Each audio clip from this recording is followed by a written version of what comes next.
Assalamualaikum warahmatullahi wabarakatuh. Halo anak-anak, bagaimana kabar kalian hari ini? Ibu harap kalian dalam keadaan sehat dan selalu dalam lindungan Allah Subhanahu wa Ta'ala. Amin ya Robbal 'Alamin. Sebelum memulai pembelajaran pada hari ini, marilah kita berdoa terlebih dahulu. Berdoa mulai. Bismillahirrahmanirrahim. Amin. Sebelum ke materi pembelajaran kali ini, kira-kira sebelumnya kita sudah membahas materi tentang apa sih? Iya, benar. Materi sebelumnya kita sudah membahas tentang pekerjaan di sekitarku. Nah, lalu materi pada hari ini kita akan membahas tentang apa? Ada yang tahu? Iya, benar. Materi pada hari ini kita akan membahas tema 4, subtema 3, pembelajaran ke-1, yaitu tentang pekerjaan orang tuaku. Nah, pada pertemuan kali ini kita akan belajar tentang menemukan unsur-unsur cerita, menyebutkan pekerjaan di lingkungan sekitar, dan menjaga kelestarian lingkungan. Anak-anakku yang hebat, sebelumnya ibu mau bertanya nih, apakah kalian tahu siapa itu pendongeng? Ada yang tahu? Iya, pendongeng adalah orang yang menyampaikan dongeng kepada orang lain. Nah, mendongeng termasuk pekerjaan loh. Apakah anak-anak tahu apa pekerjaan orang tua kalian? Ya, sangat bermacam-macam sekali. Ada perawat, ada petani, nelayan, peternak, dan lain-lain. Nah, sekarang ayo kita bahas bersama-sama tentang dongeng. Mendengarkan dongeng sangat menyenangkan. Indonesia kaya akan dongeng. Banyak di antaranya yang didongengkan. Adakah pendongeng di sekitar kalian? Pasti banyak ya anak-anak. Sebelum membaca dongeng, ikutilah langkah-langkah untuk menemukan unsur-unsur cerita dalam dongeng. Yang pertama, baca cerita dengan seksama. Yang kedua, catat tokoh-tokoh yang ada dalam cerita tersebut. Dan yang ketiga atau yang terakhir, catatlah hal-hal yang sering dibicarakan atau hal-hal yang penting dalam cerita tersebut. Nah, selanjutnya ibu mempunyai video tentang dongeng tupai dan ikan gabus. Mari kita simak sama-sama.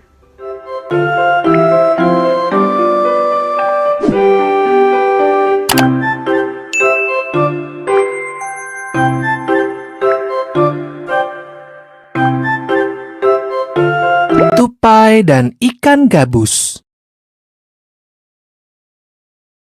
Di sebuah hutan, hiduplah seekor tupai dan ikan gabus.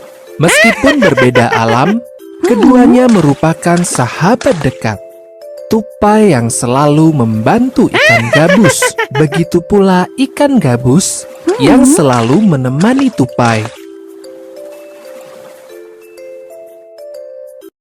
Namun, suatu hari, ia melihat temannya di hilir sungai dan ada seekor ikan hiu besar tengah mengincarnya. Tupai terkejut melihat sahabatnya berada dalam bahaya. Kemudian, ia melihat ikan hiu tersebut menelan ikan gabus. Tupai terkejut antara takut dan merasa kehilangan. Tupai kemudian mencari akal untuk menyelamatkan sahabatnya tersebut. Ia menggigiti sebuah kelapa hingga berlubang. Kemudian masuk ke dalam buah kelapa tersebut. Tupai kemudian menceburkan diri ke hulu sungai hingga terombang-ambing oleh aliran air.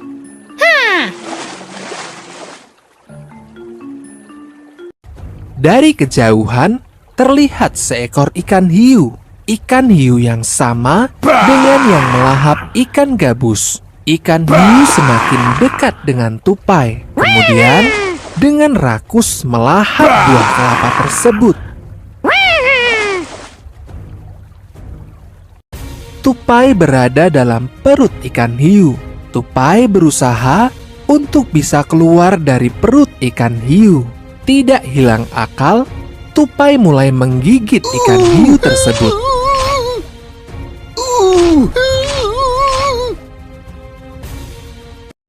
Hingga ikan hiu yang merasa tidak enak, perutnya terasa sakit dan berusaha menepi. Akhirnya, ikan hiu pingsan di tepi sungai. Tupai dan ikan gabus keluar dari perut ikan hiu melalui mulut. Keduanya keluar dengan selamat dari mulut ikan hiu. Mereka merasa senang karena bisa selamat.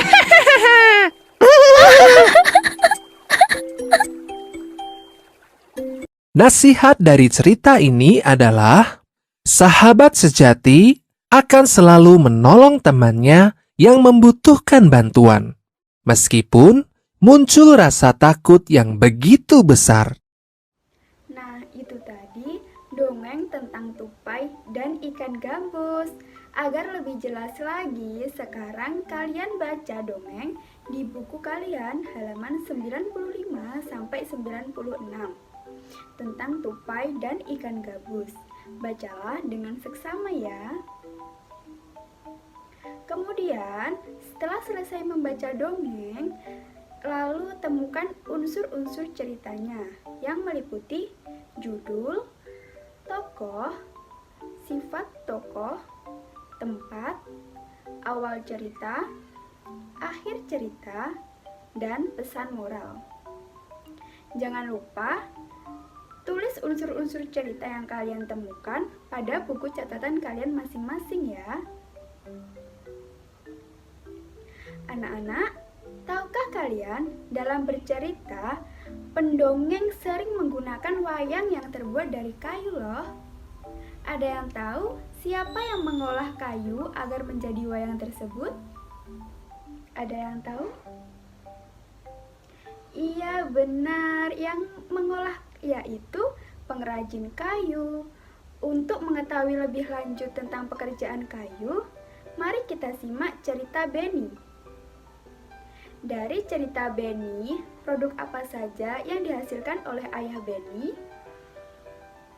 Iya benar, yaitu meja dan kursi. Pekerjaan ayah Benny yaitu menghasilkan barang-barang yang terbuat dari kayu. Anak-anak, kayu merupakan sumber daya alam yang digunakan untuk membuat banyak perabotan rumah tangga. Lalu, dari manakah kayu berasal? Apakah kayu tersebut dapat diperbaharui?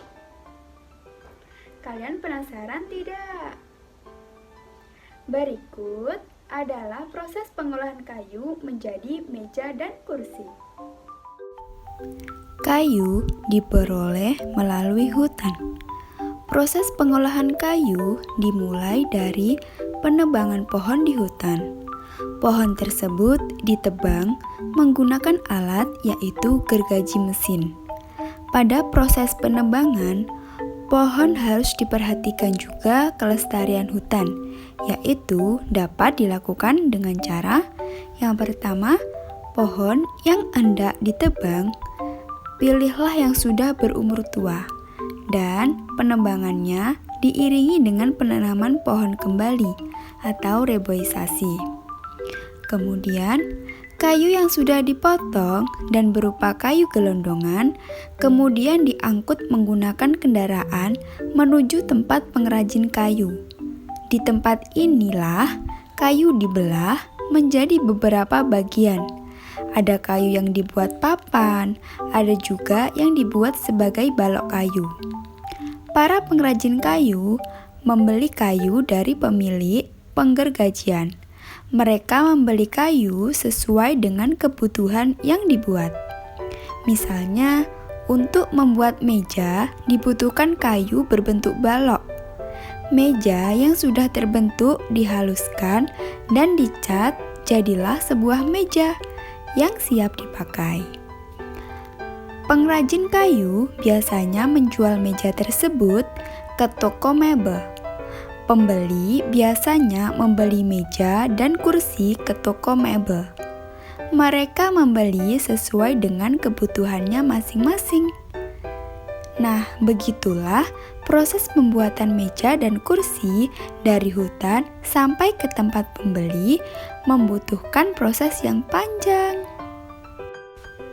Nah, sekarang ibu mau bertanya nih, profesi apa saja yang terlibat dalam pembuatan meja dan kursi sampai di rumahmu? Iya, penebang kayu, tukang angkut barang, pengrajin kayu, dan pedagang mebel. Nah, sekarang agar kalian lebih memahami lagi tentang pekerjaan, sekarang ibu minta kalian membuat daftar pekerjaan yang ada di lingkungan setempat secara mandiri ya, dikerjakan di bukunya masing-masing. Ayahku mendapatkan kayu untuk bahan baku mebel dari hutan. Salah satu hutan di Indonesia yang sering diambil pohonnya adalah hutan di Kalimantan. Dahulu, hutan Kalimantan sangat lebat dan merupakan paru-paru dunia loh. Akan tetapi, kini pohon-pohonnya semakin berkurang, sering sekali karena kebakaran hutan.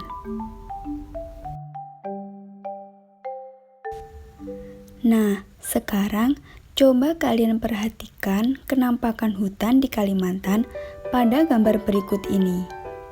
Warna hijau menunjukkan adanya pohon, dan warna putih menunjukkan hutan yang gundul.